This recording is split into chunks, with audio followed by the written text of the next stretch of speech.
हम लोगों ने कल बात की थी that work W is equal to F dot D। अब यहां पे जो फोर्स की बात हो रही है, यहां पे जो फोर्स की बात हो रही है वो कांस्टेंट फोर्स की बात हो रही है। There are two types of forces. कोई भी ऑब्जेक्ट पे कांस्टेंट फोर्स भी लग सकता है, या तो वो ऑब्जेक्ट पे वेरिएबल फोर्स भी लग सकता है।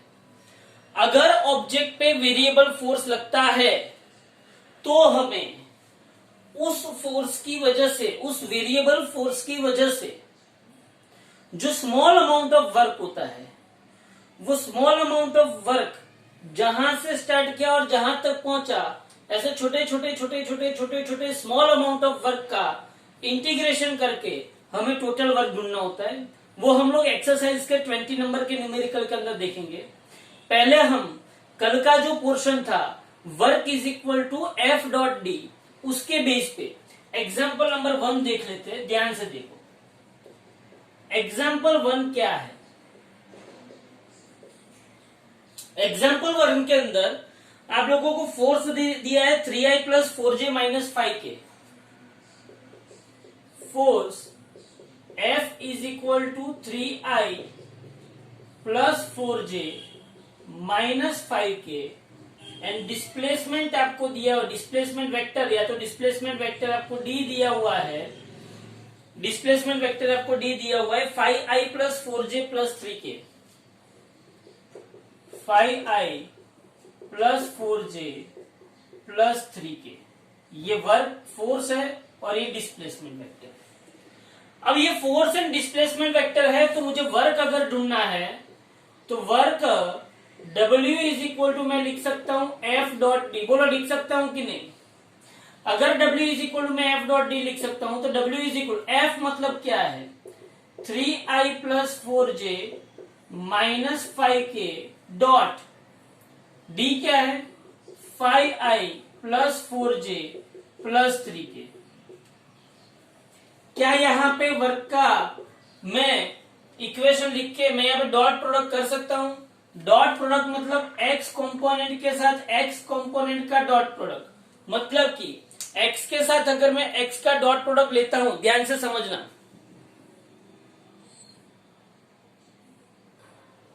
तो x का अगर x के साथ डॉट प्रोडक्ट तो 3i डॉट यहां पे 5i होगा प्लस का plus 4j dot 4j dot यहां पे क्या होगा 4j होगा। Okay, minus plus minus, minus plus minus, या तो आप प्लस भी रख सकते हो, आप प्लस भी रख सकते हो और यहां पे आप माइनस 5k और यहां पे आप क्या लिख सकते हो 3k। तो यहां पे W इज इक्वल, समझ में आया? x के साथ x, y के साथ y और z के साथ z। अच्छा, ऐसा जब आप करते हो तो उसके बाद आप क्या कर सकते हो 5 3 जा 15i डॉट i प्लस 4 4 जा 16 j dot j plus minus 5 into 3 मतलब माइनस 15 यहां पे आएगा k डॉट k। लेकिन कल ही हम लोगों ने देखा कि i dot i is equal to j dot j is equal to k dot k, हमारे पास क्या आता है 1। तो हम लोग लिख सकते हैं कि W is equal to 15 plus 16 minus 15 plus 16 minus यहाँ पे 15 कट हुआ तो W is equal to 16 joule क्या मैं लिख सकता हूं? क्या यहां तक किसी को कोई प्रॉब्लम है? बोलो। तो वर्क मुझे मिल गया। अब उसने ऐसा पूछा है find the angle between force and displacement. Find the angle between force and displacement. ध्यान से समझना, फोर्स एंड डिस्प्लेसमेंट के बीच का एंगल मुझे अगर ढूंढना है तो मैं कैसे ढूंढूंगा? तो याद करो आपके पास a dot B is equal क्या था? ए बी कॉस थीटा था। a dot B is equal क्या था आपके पास? a का मैग्नीट्यूड b का magnitude cos theta. Here f dot d is equal to f का मैग्नीट्यूड डी का मैग्नीट्यूड इंटू कॉस थीटा हो सकता है। जैसे मेरे पास A dot B is equal to A का मैग्नीट्यूड डी का मैग्नीट्यूड कॉस थीटा था, वैसे ही F dot D is equal to magnitude of F magnitude of D into cos theta. अब मैं सोच सकता हूं कि मेरे पास एफ डॉट डी का आंसर तो क्या आया, 16 है। बोलो भाई इतना पता चला कि ना चला? एफ डॉट डी का आंसर क्या मुझे 16 मिला? तो यहां पे मैं इसको 16 लिख सकता हूं। चलो मैग्नीट्यूड ऑफ एफ मतलब कि वेक्टर का मैग्नीट्यूड हम कैसे फाइंड आउट करते थे? कोई भी वेक्टर का मैग्नीट्यूड हम कैसे फाइंड करते थे? √a² + b²। यस, तो एफ का मैग्नीट्यूड मतलब एफ का एक्स कंपोनेंट, वाई कंपोनेंट और जेड कंपोनेंट का स्क्वायर, उसका समेशन और उसका स्क्वायर रूट। तो क्या मैं एफ के कंपोनेंट का स्क्वायर लिख सकता हूं? मतलब कि ये 3² प्लस ये 4² प्लस ये -5² इनटू बोलो डी के लिए क्या लिख सकता हूं? 5² plus 4² plus 3² 5² + 4² + 3² into cos theta.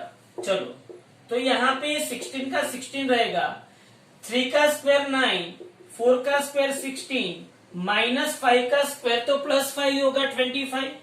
Here also 5 का स्क्वायर 25, 4 का स्क्वायर 16, 3 का स्क्वायर 90 इंटू कॉस थीटा। बोलो यहां तक सबको पता चला कि नहीं?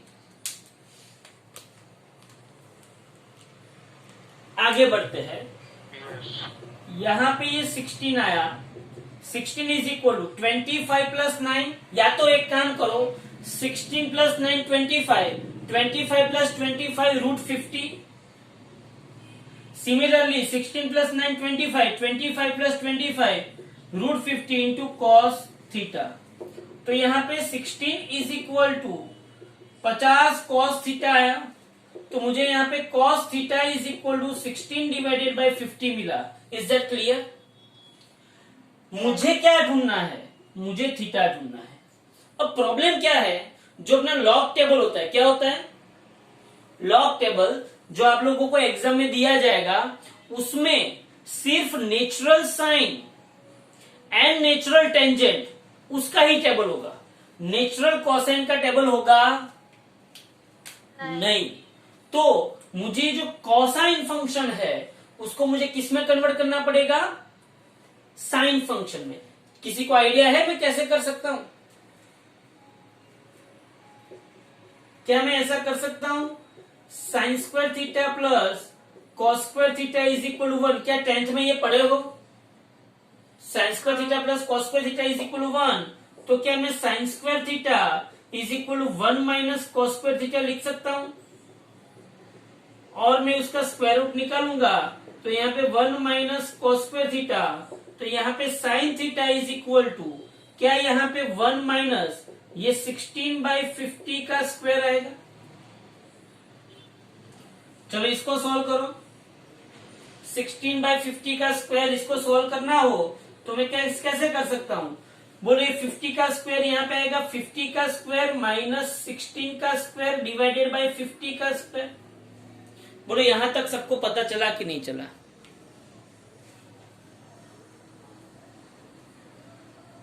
बोलो। अब आगे बढ़ते हैं, आगे बढ़ते हैं। बोलो sine theta is equal to, इसको अगर आप देखोगे तो 2500 माइनस 16 का स्क्वायर 256 डिवाइडेड बाय 50 का स्क्वायर 2500। जल्दी से इसको सॉल्व करके स्क्वायर रूट निकाल के मुझे बोलो तो कितना आता है?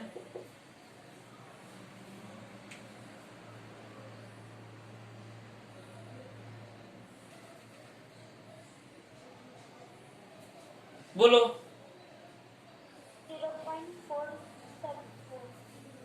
0.474।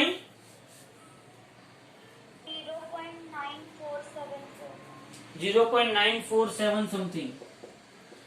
और जब ये डेटा को आप पीछे देखोगे साइन के टेबल के अंदर 0.947, तो वो ऑलमोस्ट 71 डिग्री के आसपास आएगा। कितने डिग्री के आसपास? इसका आंसर आता है 71 डिग्री 21 मिनट। इसके आसपास आंसर आना चाहिए, मतलब 71 डिग्री तो आना ही चाहिए। मिनट में थोड़ा सा चेंजेस हो तो चलेगा। बोलो आपको थीटा मिला, क्लियर हुआ कैसे किया मैंने थीटा। सीबीएसई वाले आप लोगों को ये कॉस थीटा जब मिलता है फिर आप यहां तक लाके छोड़ दोगे तो आंसर चलेगा, यहां तक कोई टेंशन नहीं। इवन यहां पे लाके छोड़ दोगे तो भी चलेगा आंसर, उसमें कोई दिक्कत नहीं है। अच्छा बोलो यहां तक सबको पता चला। अब उसके बाद उसने पूछा है also find the projection of F on D. Now this is very important question. Also find the projection of F on D.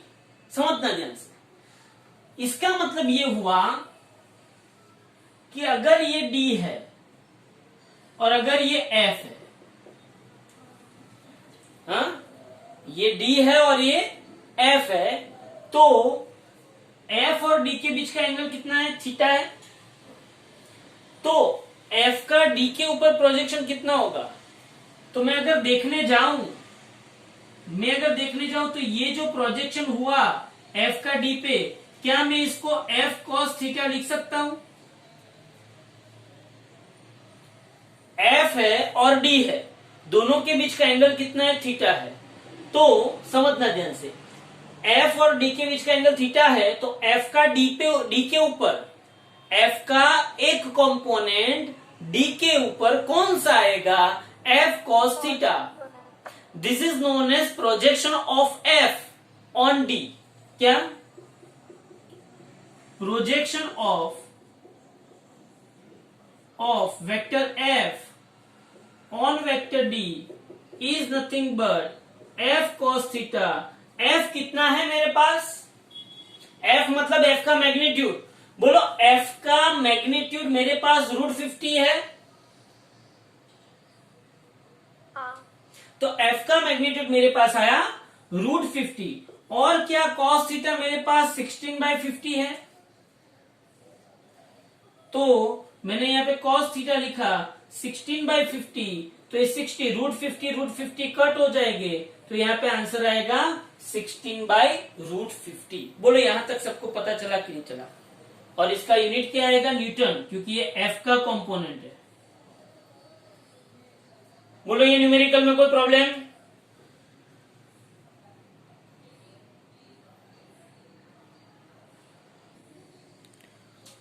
Force का एग्जांपल आपने देख लिया कैसे उसके ये झूल वाला जो था ना, वर्क वाला, वो एग्जांपल में पूछा नहीं है, फिर भी हमने करवा दिया, प्रैक्टिस हो जाए।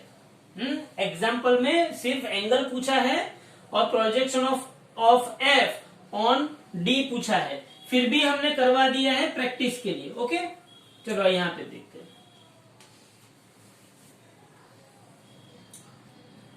जैसे आप लोगों को मैंने कांस्टेंट फोर्स के बारे में बताया, वैसे ही मैं आप लोगों को वेरिएबल फोर्स के बारे में समझा सकता हूं। वेरिएबल फोर्स मतलब क्या हुआ, ऑब्जेक्ट का डिस्प्लेसमेंट हो रहा है, बट जो वेरिएबल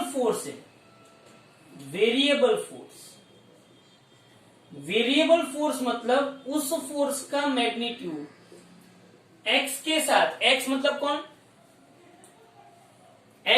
कौन, पोजीशन के साथ उस फोर्स का मैग्नीट्यूड क्या हो रहा है, चेंज हो रहा है।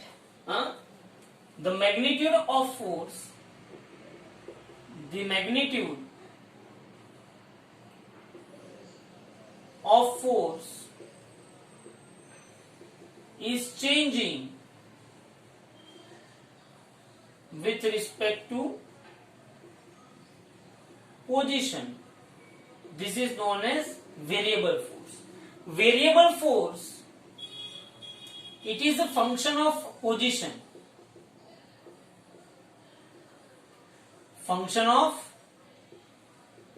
पोजीशन।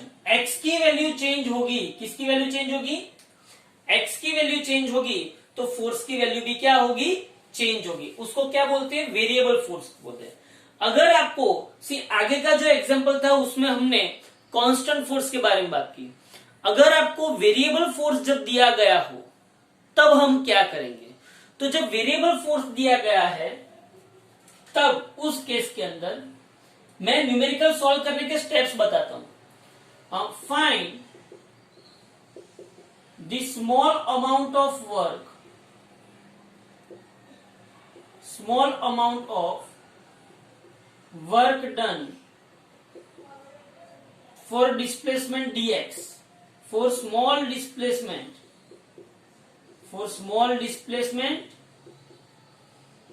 dx। समझो ध्यान से, मैंने क्या किया, वेरिएबल फोर्स से वर्क हो रहा है, लेकिन मतलब डिस्प्लेस हो रहा है ऑब्जेक्ट, सीधी सी बात है, फोर्स लगेगा तो डिस्प्लेसमेंट तो होगा ही, लेकिन यहां पे जो डिस्प्लेसमेंट हो रहा है उसका मैं स्मॉल अमाउंट, क्यों मैंने स्मॉल अमाउंट लिया, ध्यान से समझो। सपोज कि ये कहानी बहुत अच्छी तरह से समझनी पड़ेगी। सपोज कि मेरा फोर्स जो है वो एक्स का फंक्शन है। किसका फंक्शन है मेरा फोर्स? बताओ तो, बोलो तो, फोर्स किसका फंक्शन है? एक्स का। अच्छा भाई, अब ये फोर्स जब एक्स का फंक्शन है, हाँ, और कुछ वर्क हो रहा है, हाँ, तो मैं क्या, सपोज कि ऐसा कुछ वर्क हो रहा है, ओके, ये क्या समझाना चाहता है? ये क्या समझाना चाहता है कि फोर्स एक्स का फंक्शन है, एक्स चेंज होता रहता है। क्या चेंज होता रहता है?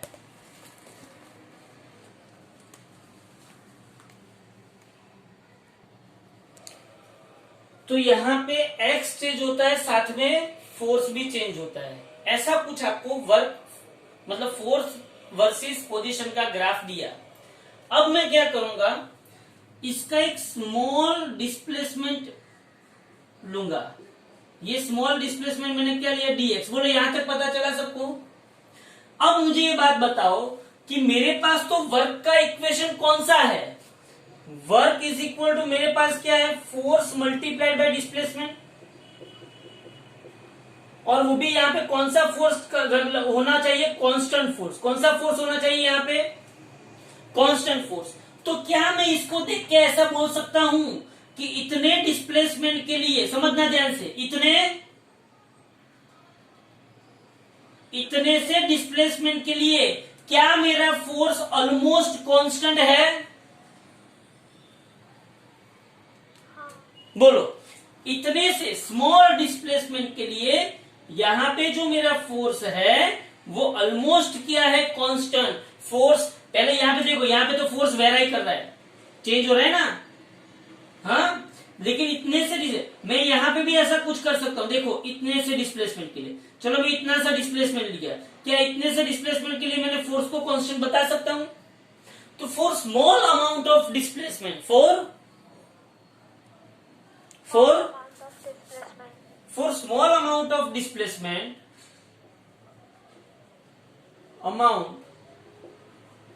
displacement, dx,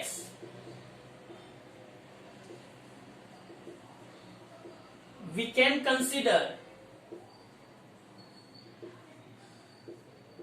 force as constant quantity,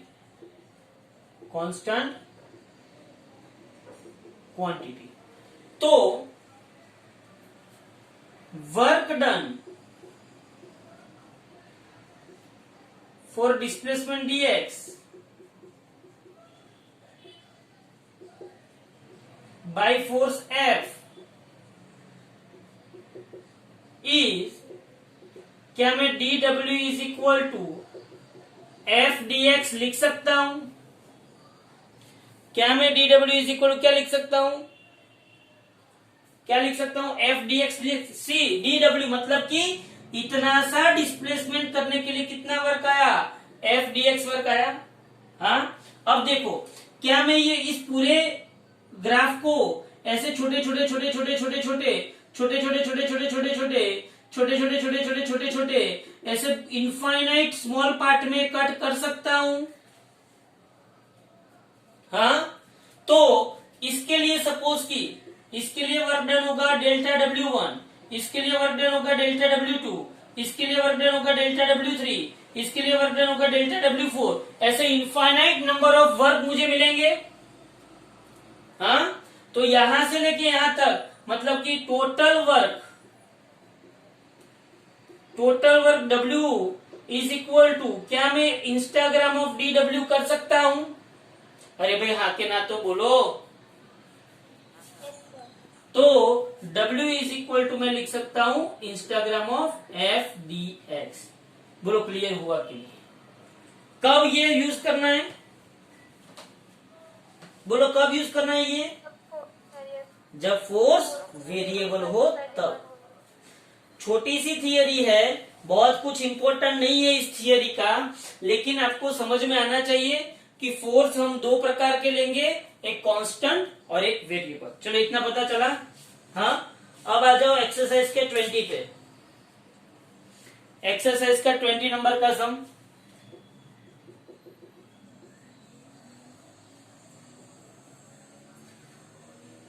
okay, समझ में आया ये मैंने क्या किया? इतने के लिए वर्क, इतने के लिए वर्क, इतने के लिए वर्क, इतने के लिए, सभी वर्क जो इंडिविजुअली मुझे मिले थे, कि वो सभी वर्क के लिए मैंने फोर्स को क्या समझ सकता था? कांस्टेंट। और वो सभी जो वर्क थे, वो सभी वर्क का मैंने क्या किया? इंटीग्रेशन। इंटीग्रेशन मतलब क्या किया मैंने? समेशन किया। क्या किया मैंने? समेशन। चलो यहां पे देखते हैं। ये थियरी बहुत इंपॉर्टेंट नहीं है, लेकिन उसके ऊपर से न्यूमेरिकल देखते हैं। अब बॉडी ऑफ मास 0.5 किलोग्राम। चलो, mass of a body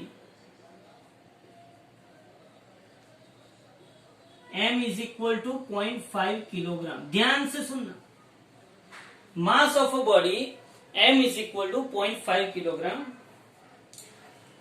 travels in a straight line with velocity v is equal to ax raised to 3/2.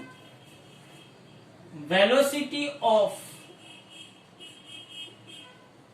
a body v is equal to ax raised to 3/2। हाँ, ऐसा equation आपने पहली बार देखा। तो याद रखना, ये लोग वेलोसिटी का कोई भी इक्वेशन दे सकते हैं। अल्टीमेटली वेलोसिटी मतलब क्या होता है? डिस्टेंस अपन टाइम। यहां पे ए एक्सेलरेशन नहीं है, समझना ध्यान से। ए कोई कांस्टेंट है, एक्स पोजीशन है, एक्स की वैल्यू चेंज होगी। ये कहना, ये इक्वेशन कहना क्या चाहता है? एक्स की वैल्यू चेंज होगी। किसकी वैल्यू चेंज होगी? किसकी वैल्यू चेंज होगी? एक्स की वैल्यू चेंज होगी, तो वेलोसिटी की वैल्यू भी क्या होगी? चेंज। अगर वेलोसिटी की वैल्यू चेंज होगी, समझना ध्यान से, मैं जो लॉजिक बोल रहा हूं। हाँ, वेरिएबल फोर्स कैसे ला सकते हैं? ध्यान से समझना। एक्स की वैल्यू चेंज होगी तो किसकी वैल्यू चेंज होगी? Velocity. वेलोसिटी की वैल्यू चेंज होगी तो एक्सेलरेशन होगा कि नहीं होगा?